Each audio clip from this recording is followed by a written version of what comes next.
E folofon fatalo fatulu mai moanga lo tatou o tunu le ne fiafi malo le ngā lulue malo fo ile tauatai e whaiva matiu te almaia se whapoponga fo ile nei o lau sa mo taulongolongo. Tomo ato e tatou tala o le ne fiafi o le aso lea sa tatala alo ia ai se tasi o poloketi o le EFKS ale kolisi o papauta e pe ona ngā lulue ma le matanga luenga o puna oa whaale natura ma le sio manga e ala ili fisoso ni mai le pokalame o ati nae a malo o fatasi. Sao te lenga le nei o le reports. O le ausi ai o se ati nae mole manui o le laumua ai meise o alo mawhana waonga. O se tasi lo i tūna matua whanga e ti ai le kolisi o teini o le papa i le taia ona le la. Ino waloa ia le saini o le maalienga mo le tatalaina e meise o le wha matu ina atu o se tasi o poloketi. Ma o se ati nae manuia e pe o ne eile ati nae o le EFKS. O le sunga il whailau tusia wao le kalesia e whakasa le sunga ya vava tautau whao. O iele sa taita iele nei wha mo isi sauni ngā lotu. A meso se whiau wha malosi o le tala le lei. A wale nei wha mo i taua. Tatu mai a sone nei tala ne poloketi. A poloketi o whaina o na whata ua o tangata. Meso tō whanau. Ta ua o tō. Mire na mona lava na whakatai i le tanga luenga. E ni ngata o le ata wina o katana o whaia i ukipa le sunga na kau. A ua o mapautu, ta ua o tuta maiti. Aro whanau le tunu o loa o tawini. Menina maliwa Yesu tahu tatu ina ia whaoreina tatu ulan whanau o te tau ia e whamania pēr ia tau whaina tāna ia fui tau whaina na whioma ni star ro whioma ni star ia manuia nepuro kiti tau ina ia ngā moe o tōsu e fua maloloina. O le saunoa ngautu na saunoa iai le afionga le minista langolango le mtanga luenga o puna oa whaale natura ma le sisio manga le afionga ia whale o mavaenga titi mai atafua. Se i o tātou mori mawina le tatara alo ia ina o se tasi o ati nae tau manusi anga whafowina ale tātou malo ia te au le anga whafite tele ona kumwhai on obole nei awa noa tāua, tātou te mawhitai i le nei tai au ni lua. O le ati nae o le EFKS system o maea o le whausiaina te tonu o si o tātou laumua ma ua fuafuaina e wha ai o taota o tangata ma manu se i blok whapea ma la au ina ia pau ai e kesi lola. E mawhai o whamaina e kaina i mea tau mawha ma so se vaenga ta ua o fuafuaina foi o le tele o le tūlanga ni lei ma le au ngā o le nei poloketi e pei o le whamaina ta tau o le o taota la whai mai whale le ta ua whamaina o me to tia tala whea ngai o taota la whai se whaini se lemi mai whatawina o whanu kesi ma le ngā se seina o tātou mea tau mawha. Ale loftu mau nei a tātou aoma. O le amatua o ngā telefoni nei ati nā. A wafa nau o tukulanga nalo waoa se tātou i kālesia. Sauno foi le whātonua o ngā le whakasa le whaletua i a Rosita e Sera o le poloketi wa tatalaina o se poloketi tāua mo le laumua. A meso se whaataita inga le soifua tiae o alo mawhanau o le kalesia o lo au tau inai. O leo tō i lolo ngā mata le nei poloketi fōu ma le au ngā. O te tala lo ia pe ana moli mawina i le so. O e longa i tino matani le e. E rofa o le tātou o tua. Tai na o fionga i le minista. Pe i ona ma le minista langolango. Tai nane lo fisisili malutanga luenga. Wa mana ia le nei polisi no futu mau te ina le papa. Ule ale toi moi le popole ana le popole tau sa ili alana mafafia o le o ngā umutu lo le ngangana. O leo le asua whaasukona matole kesi mai o taota o mea o le nātura. E maofa i le poto mai le atua watu ili tangata e whakao ngai me tutia e maua ngofie matau ngofie wale tau simo le soifua wa so uma. Ma maro le mataalo le matanga luenga. E una ia peitu i ngā poloketi tau ngofie whapea. E wha maamai le le tano lima mali uti uti o le whaasoa. A whaia e ona ai mamori o le mātou polisi nei mai si masine whae le tisi. Le le to e whaatau le pau a le EPC. O le asanga whae a ina masiti a le tūlanga o le nei polisi teini papauta. Na tawalunga le nei wha moe le tufa ino tusi pasi e wale si le fio alo ma whanau, ma i lātou sa awai i le whaatinonga o le nei poloketi, o se kolisi mua le nei ale kālesia, o whaatino ai le nei tu ai ngāti nae. Mo le ele ngang whaaftai o le tamaitai pule ma le lau mua, o na o le tō whaamamao le kālesia whaapele komiti o a onga, na afuai o na talia le whaatinonga o le nei poloketi, ele kana le li whano, mo Samoa Taulogologo. Wa whailoalo ia nei le mtanga luenga o tupe ta iala ma le fuafuanga mo le lumanai manuia o Samoa i le tausanga wha le tupe lua olua tasi a ngai le lua olua lua. Se yo atu le tausanga wha le tupe lua olua lima i le lua olua ono. Sa atoanga le nei o le report. O le taiao na le la lea sa whailoa ma te tala alo iai e le mtanga luenga o tupe ta iala ma le fuafuanga mo le lumanai manuia o Samoa i le tausanga wha le tupe lua olua tasi a ngai le lua olo lua se o atu i le tausanga wha le tupe i le lua afe lua lima i le lua afe lua ono. Anga le nei mai le ali i le nei wha moe moe tasi lua tonu. O le sunga i le teu tupe le kālesia o au e whakasa le sunga ia me le pone isara na ia taita ia lea wha moe moe i se sauni ngā lotu. Waita ina ua le tau nuu le mea na ia alanga ina. Wale tau nuu le maa lai au ni newa. Wale tau lona manao ina ia whano tangata o nuu ese. Waita ina ua o atu inu ese le manuia o le atua. Sata tau na ngata ia Israelu lona nuu. Pa ia o le au fia o le neitai au. Ia tonu o se fe au fu lea mo tātou. Awa leita. Na o whaia foi le lotu i le public consultation, whaatartan noanga whalau i tele o le mata aupule nei. O le tua lalo foi le nana a watu le pa ia o le atunuu na o fia mai. Whaasoa o tātou manatu, ai tuu i le atua, na te whaia le whaiunga.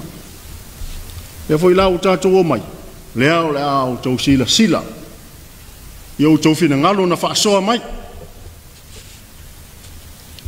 Ia ilan mea la tupu.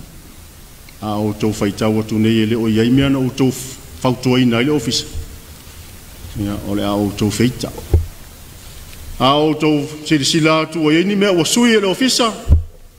Ia o tasili na aita. A le wafa manatu mai. Le tala le leimo i tātou le nei tae au. Awa leita. O le saunoanga utu sa sauno iai le afionga ili tamaitai pāle mea. Le afionga ia fie me na omi mata afa. Ma i le saunoanga, na whaamanino ai le afionga le tamaita i pāle mia fuafuanga le malo. A maise o le neita i ala ma fuafuanga, e pei ona te talalo i ai le so.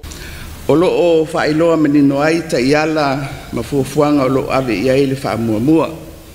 Mo ngā ruenga atia e a Samoa mo le isi 5 tausanga whaali tupe o lumanai.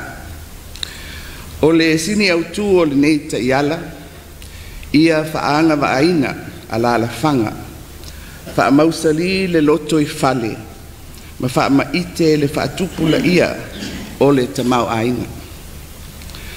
O le taunuunga o le nei wha moe moe, o le a wha ta oto ai le ala ina ia au sia ai a tātou wa aina taulai, o le a turi matai ina ia tausia le nofo whealofani, le saunga le mu, ma le saulotonga mo tangata uma. I ta tonu o lea tusi ta iala e 5 ta iala te tele au tū o lo whaama mawhaina i le lo minga, o ta iala ma fuafuanga e peona te tala alo i eina. O le ta iala le nei ti la mo sa, o lo whaama tala mai o loo whaamitala mai ai ta iala au tū e 5 mua whaaleleia le atina enga o le soifuanga lau tele lua whaalau tele ina o le tamau a inga mangafa taulimaina tolu saunga le mu ma whaatua ina o pūlenga le lei lona wha o le sio manga malu puipuia ma suinga o le tau ma le lona 5 tūlanga i ngā luenga ale malo mati na e tele o ia tai ala lo fa ma yo mai ai vaenga e a ona ave ia le fa mua a wale soifua manuia o le atunu ai le au te lenga o nei tai ala o lo o lawa lunga i le ave o le fa ataua i le manuia o soifuanga lau tele ma o i fo i o lo anga ia le fa mamafa ale fainga malo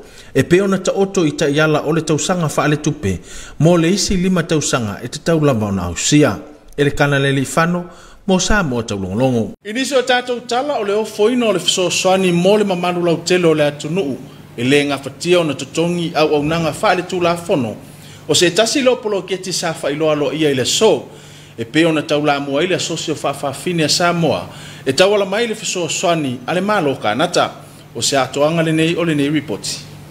O le so lea sa faailoalo ia ai se tasi o poloketi e pe ona taulamua ai le asosi o faafafine a Samoa a wale fesoasoani e ofoina atu i le mamalu lau tele o le atunuu latou tele gafatia ona totoni auaunaga faale tulafono ae maise o auaunaga e moʻomia ai le fesoasoani faaloia i se failoaʻiga lau Samoa Taulogologo ma le afioga le presidente o le asosi le afioga ia Alex Sua na ia faamanino ai le tāua o le fesoasoani ua ofoina mo le mamalu o le atunuu e tauala mai i lenei poloketi.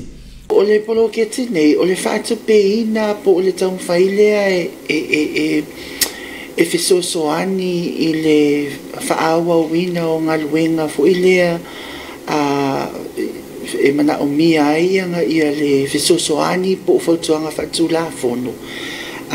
I mo i lātou e le ngā whatia i a totongi o nei ngā luenga e pei o na maitawina e tele ona whaongaina ia ngaluenga whaaloia. O le nei poloketi o lo whatupeina e le malo kanata ma sa amatalia mai i le tausanga umawai. E pei o le nei poloketi sa whama i te le asosi o whaafafine a wā le fesoasoani a inisi o sui o le asosi i tūlanga e mo miai le fesoasoani i au nanga whaale tulafono. Pei taisa no Alex o lea ua tatala le avanoa mo le mamalu o le atunu e anga vaai i le nei poloketi. O le anganga moni lawa le nei poloketi e pei sa tau mawhai e lava le whaalaptoptonga o le asosi o whaafafine Samoa. Fo i lea e le ngata mo le latou fo i community a ia wane i tā mawai na o i latou ma o latou mata opua ia whaalau tele fo i la ia ona so o to ilea manisio i latou pe ei nei tina o iai ia sa wanga i tutono a inga wa le ngā whatia ia fesoasoani tau whaalo ia o inale pe a mata tuel poloketi a o leo wa tatala le avanoa mo so o se isi la vai le ngā whatia i tutongi whaalo ia e whaatino ina ele ia tatau e mawhai ona malama ma whaatino ina o latou tiute ma o latou ia tatau i la lotu la fono. O le masina le nei sa fuafuaina e whamae i nai le poloketi mai le tausanga o mawai. Pei tai o lea o toi whaauau le nei fesoasoani se ia ulia le masina o iulai o le tausanga nei. Ta ua foi e sua e to tele nisi o li i matamai tai loia o lo ua fuatu la latou au nanga ma le fesoasoani a wā lava le whaataunuina ma le whaamaliaina o au nanga mo'omia mo le nei poloketi. O le nei poloketi o lo o iai ia nisi o li i matamai tai loia o whapena o na tau ofoina mai eilo latou ngaluenga ma le tō mai whaalo ia i se tūlanga fo ilea e au noa ma se totongi ia o ai o lo o le whaatupeina o le nei fo i poloketi e le whapea o ngaluenga uma so o se tu ai ngaluenga e iai ia ngaluenga e mawhai ona iloina e le tamaitai whaatonu ia whaapea fo e li im tamaitai loi o le a tau fuina mai lo latou voluntary service.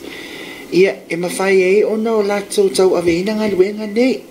A iei fo inga luenga e le mawhai ona ngā whatia polo kete tau aveina. Ia o iei fo ila ia le fautuanga e mawhai ona whaelo e tangata e o mai. O niso o nanga lo mawhai o nao fia li ni polo kete a o fia ile fiso soani ili wha mao nia o ni wha mao maunga wha le tula fono e meise o suinga wha le tula fono swafa i loilonga wha le tula fono se konkarate resitalaina wha le tula fono o se wha lapo tonga tuma oti e meise o vai ngā tama wha le tula fono ma le wha matu ina hatu wha le tula fono o whanua ma mo kesi wha tasi manisi o unanga o lo mawhai o nao fia ai. O le taimi nei lo whanga solo ngā luenga ma fuafuanga o le nipolo keti i lo ofisa loia. O le niu mata esquire ili whaletali malo o le tānoa i lona potu numera lua wha ma o le ofisa fo i le eanga i ei talo sanga. O lo te tala fo i le nei ofisa ma le aso luluanga i le asafaraile o vai aso uma. A wale mamalu o le atunu e mo mia le fiso soani ma o te tala fo i avano e vala a watu pe su atu mo se avano e whaatala tala noai a wase mana maanga ile nei polo keti. E le kana le li whano mo sa mo taulongolongo. O le so fo i le sa tu ina alo i atuai se foai o ta avale ale whalapu tonga o le Yasaki ki Suna Foundation a wale fiso sonia i ngā luenga whaatino ale la kapi Samoa. So vainga le nei le repoti.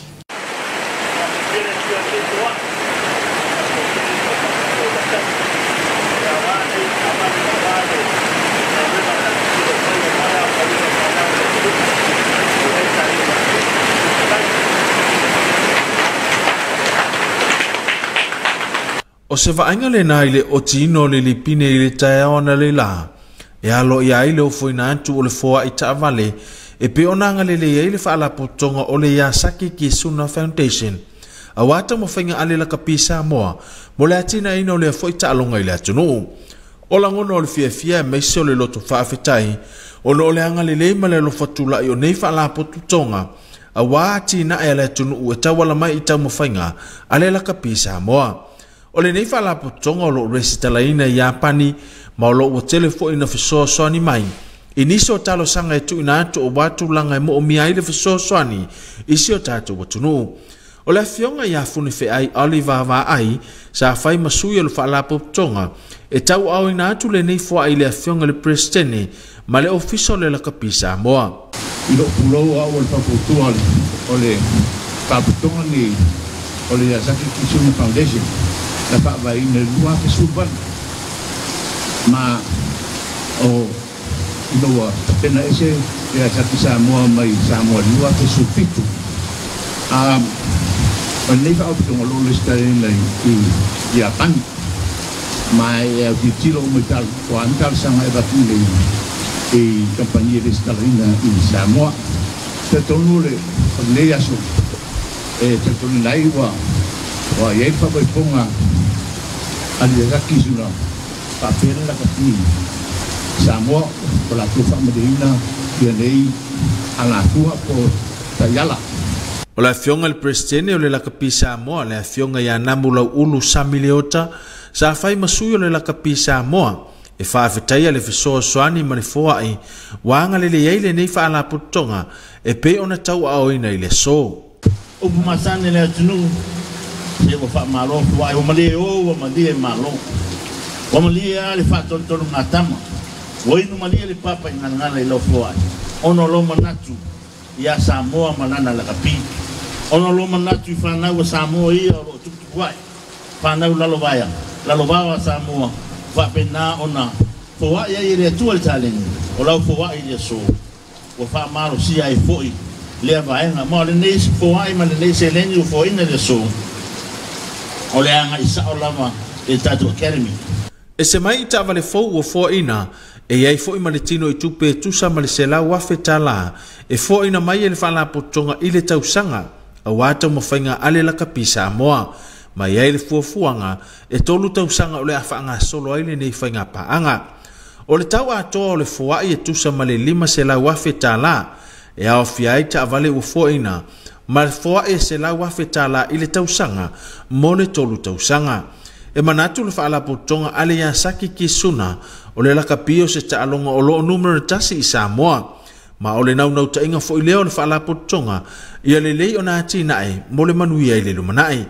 Ma o le nei fo ai sa unua le afionga le presidente o le lakapi Samoa o le anga I sao lava I le aonga mo le aoina o le taalonga lakapi a wa alo mawhana o le atunu e le kana le li whano mo Samoa taulongolongo. Inisi o tala o tu malo se tasi o fetu pupula o le taalonga lakapi le fetalangi a fesola I vaenga tunga mala o le sa mwhai masui longa o le manu Samoa pa pele o le pele kia New Zealand ma e tu malo ua 5 tausanga le matua o lona soifua o se atoanga le nei o le report.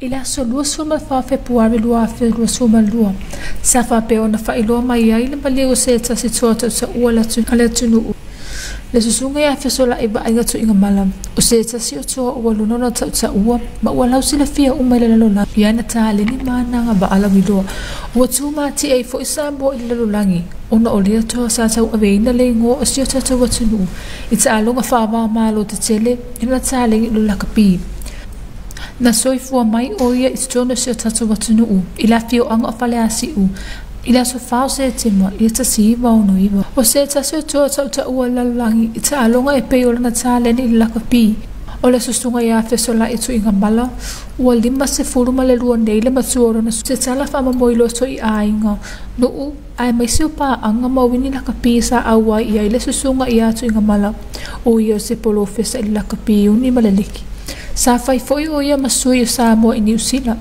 sa ta alo o ia I lakapi riki o tu inga mala sa a matana na tane I le uni lakapi a le tu malo o kilani I New Zealand o ia fo isa suia tu la fono o le lakapi riki I le lakapi uni masasa uta uai o ia I le a feiva se lau I se furu I le mai a manu malo wai I le suene ngasa malontona o London sa la wilolo tangata sa alo I le a taimi o se tangata malo si tino tilo no tonu uma fina o le aso tolo se furu o Januari sa fa pe ona fai ai le madiu o lona tua fafine la etiti o Helen Berry o no manu anga o lona tino mai au kilani o ia fo ile o le wi I le whanau stunga atu inga mala ua wiloa o ia I lalulangi ma ua misia e ana kalapu ma ainga o se vainga whaamamoi loto ona o le misia o le na ia I ona winga e pei ona ta ua e nisi mo li mau ma wala whaate kono losi a mai se susinga atu sala I leo langa o le sunga ia atu inga mala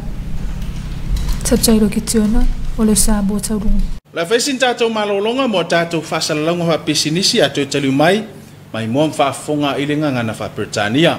Our TV2 News will be right back for our English bulletin after this short commercial break.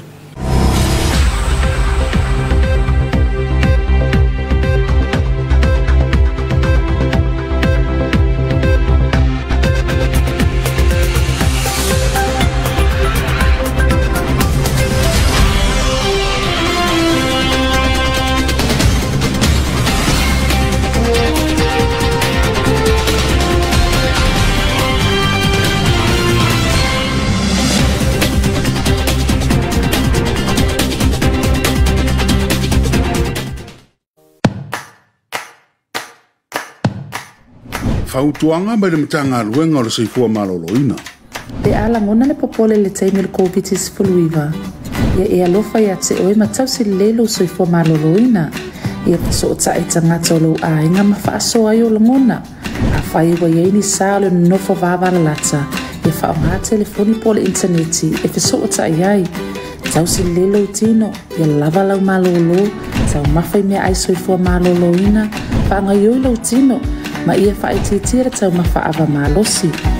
Ia whaia ni au whaatino ngai te fia ma maasania ia so uma. E peol kukalfale, whaisau tatalu, o le taha le pese ma e siva ai. Ia mātai tū le leifa matalanga sao I winga le Komiti Faamisionare. Ma ia tau mawhai fo ia awara so ona matamata I tala whaasala lau. E a whai ua lofi tūina oi le tele o whamatalanga. Awole whaonga ina leo le tapaa o le awa malosi ma nisi o la au whaasaina e pūle ai o langona e fōlinga i ona whasosoani se taimi pōpō ai whaate tele ina ai ona e whaanoa ma le fia I mo se taimi umi e ese le tali atu le whanau la iti pe a o ina popole ia e langona ina le popole lau tama ma ia a pongi mai ma mata I tūle lei Ia whaauaunga yo inga te tau na whai e pei o whai o mea onga e taimi e ta aluma malolo ai. Whata ua le soifua malolo ina na mawhauwhau. Monisi whaamtalanga whaapso taimi tanga runga le soifua malolo ina i le telefoni numela ono barutasi o.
Good evening and Talafalava, welcome back to TV2 News for this evening, also the end of this week. Leading our bulletin tonight, Papauta Girls College today officially launched a biogas project which has been donated by the Ministry of Natural Resources in partnership with the United Nations Development Program. Here's more on this report. Papauta Girls College today launched their biogas system project which has been offered in partnership with the Ministry of Natural Resources and Environment and the United Nations Development Program. Reverend Vava Tauto Fao, the General Secretary of the Congregational Christian Church Samoa, commenced this occasion with his service, not only the word of encouragement for all the participants, but also the young generations of the church that have now been educated in the college. Honorable Falo Mavaenga Titimaya Tafua, the Associate Minister of the Ministry of Natural Resources and Environment, spoke about the importance of these projects for the school.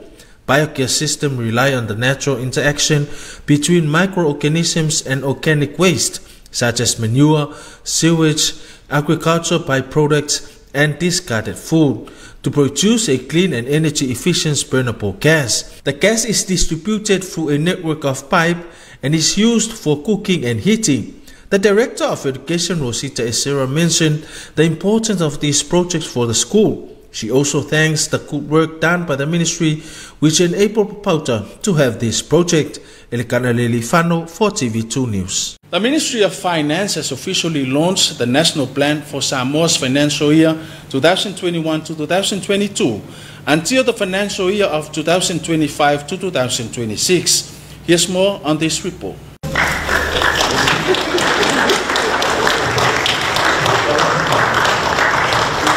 The National Plan for Samoa for the financial year 2021-2022 until the financial year 2025 to 2026 has officially launched today. This occasion commenced with a service led by the Treasurer of the Congregational Christian Church Samoa, Reverend Melipone Isara. The Honorable Prime Minister Fiame Naomi Mataafa was the main speaker of this occasion, and she has spoken about the purpose and the priorities that build up the key objectives of this plan for the next 5 financial years. Marking the launch of the Pathway for the Development of Samoa, PDS, for the period financial year 2021-22 to 25-26. This document provides the priorities that will shape Samoa's development for the next 5 years. The National Plan speaks to one central theme: to empower communities, build resilience, and inspire growth. Realization of this commitment will pave the way for the achievement of our longer-term vision of fostering social harmony, safety, and freedom for all. The Pathway Plan that has been launched contains 5 key objectives as clarified by the Honorable Prime Minister. These objectives build up capacity to minimize vulnerability, and it provides equal access for every Samoan. The PDS describes 5 key strategic outcomes: improved social development, diversified and sustainable economy, security and trusted government, secured environment and climate change, and structured public works and infrastructure. Each key strategic outcome contains a range of key priority areas, commitments, and expected outcomes. The pathway plans was the government's commitment to pave a better future for the people of our country. Elkana Lelifano for TV2 News. In other news, the Samoa Faafafine Association today officially launched the Community Justice Network project, which was funded by the Canada Fund to offer more affordable assistance of legal services for the community. Here's more on this report. Access to legal assistance is a barrier which many people encounter primarily due to the cost associated with legal services. People in need of legal advice struggle unrepresented or give up on enforcing or defending their rights and interests. However, this is the challenge the Samoa Faafafine Association undertook in the Canada Fund Local Initiative 2021 project funded by the High Commission of Canada. The project really was an initiative by the Samoa Faafafine Association to provide legal services in a more affordable manner to our community of Faafafine and Fa'atama and the LGBTQI community, as well as women and girls who are victims of domestic violence. However, the other requirements of the project is that it should not be limited to just a particular group of people, and that's why it's very open to anyone who cannot afford legal services or who requires these legal services in an affordable cost. The aim for Samoa Faafafine Association is equality through improving access to justice, and their primary activity is offering free and subsidized legal services to the general public through the Community Justice Network. The project opened in September 2021, and it has been serving members of the community in need of legal assistance. Managed by Ms. Faniniva Idauma Niumata and supported by other members of the Samoa Law Society, the project to date has assisted approximately 63 people in a short span of time. The free services offered include document certification, review and drafting of contracts, name changes, registrations of NGOs, protections orders, and legal advice on various matters such as employment, grievance, land disputes, and debt recovery. Community Justice Network also offers subsidized services for matters such as adoptions, land transfers, and mortgages. These are the factors that this project will commit to. If someone walks in, can't afford legal fees, genuinely can't afford legal fees, and the person genuinely needs legal help and can't afford the standard legal fees and legal costs, this is where that service will come in. But even with the service that is offered by the project, not everything is responded to. The project and the lawyers involved, including the director of the project, will have the right to turn away a particular request for legal services, depending on the complexity of the matter. The implementations of the project is to be completed at the end of February 2022. However, due to the demand and need illustrated by the public, Samoa Faafafine Association and the lawyers working on the project have decided to extend Community Justice Network until the end of July 2022. The project is currently operating from Niumata Esquire's office at Tano Hotel, Executive Suites 224, and it opens from Wednesday to Friday every week. Elkana Lelifano for TV2 News. The official handover of vehicles for the Lakapi Samoa's development from Yasaki Kisuna Foundation has been conducted today at the Lakapi Samoa headquarters at Tuanaimato. Here's more on this report.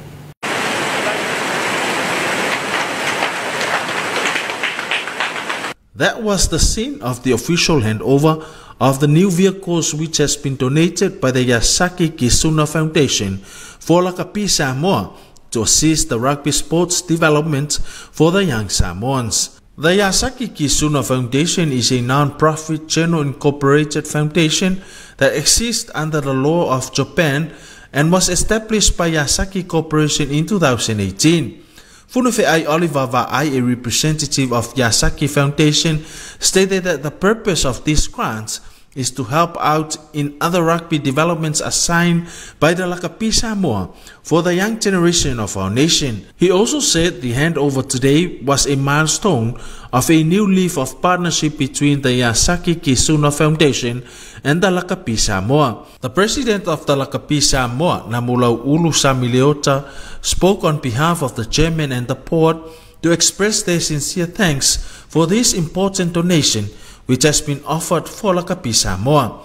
The total cost of this donation is worth of 500,000 tala, including 2 new vehicles and the monetary donation worth of 100,000 tala per year for 3 years. The president of the Lakapi Samoa stated that this donation will go straight to the Student Academy to assist the development of rugby sports for the young Samoans. Elikana Lelifano for TV2 News. In other news, a rugby legend, Fesola'i Va'ainga Tu'unamala, a former Manu Samoa also played for New Zealand's All Blacks, has died in age of 52. Here's more on this report. Tributes have been following in all over social media with the confirmation of the tragic death of Fesola'i Va'ainga Tu'unamala. He was born in Samoa in the village of Faleasi'u on September 4, 1969. And he passed away the 24th of February 2022. He represented New Zealand in rugby union, winning 19 caps, and later Samoa in both rugby league, 2 caps, and rugby union, 23 caps. He played in 1 rugby league and 2 rugby union World Cups. Fesola'i Va'ainga Tu'ungamala began his career in rugby union and played provincially for Auckland. He changed rugby football codes from rugby union to rugby and become an integral part of successful team of the 1990s. Fesola'i Va'ainga Tu'ungamala began his career in rugby union and played provincially for Auckland. He changed rugby football codes for rugby union to rugby league and became an integral part of successful weekend team of the 1990s. He played in England, winning champions with London. In rugby league, Tu'ungamala improved fit as a centre in a very strong, successful weekend team. When rugby union became openly professional in 1995, Tu'ungamala was one of a number of former rugby union players who returned from rugby league. News of his death comes just a matter of weeks after his younger sister Helen Berry died on January 3rd after being seriously injured at the church in West Auckland, and she was the Weekend Warriors sent their deepest condolences to the family and friends at this awful time. In October 2009, he traveled to Samoa with David Tua to see how they could assist in the aftermath of the Samoa tsunami. He was appointed member of New Zealand Order of Merit for services to rugby and community. A lot of community misses Tu'ungamala because of his attitude and his love and patience for the game of rugby in New Zealand, the Pacific Island, and the whole world was always evident. Taulogologo for your TV2 News. That is the conclusion of your TV2 News for this evening. Also this week, special thanks to the support of the Samoa Water Authority, which enable us to power our bulletin for this week. Enjoy our remaining programs and have a blessed weekend. Good night. Taununga le nao lau Samoa Taulogologo mo le ni fiafi ai maiso le ni vaiaso whaafteitele i le pulenga o suavai mo le langolangoina o le tātou Samoa Taulogologo. Manuia tele whaasausanga o toi o le ne fiafi, manuia fo i le whaiunga o le ne vaiaso tō whaasoifua.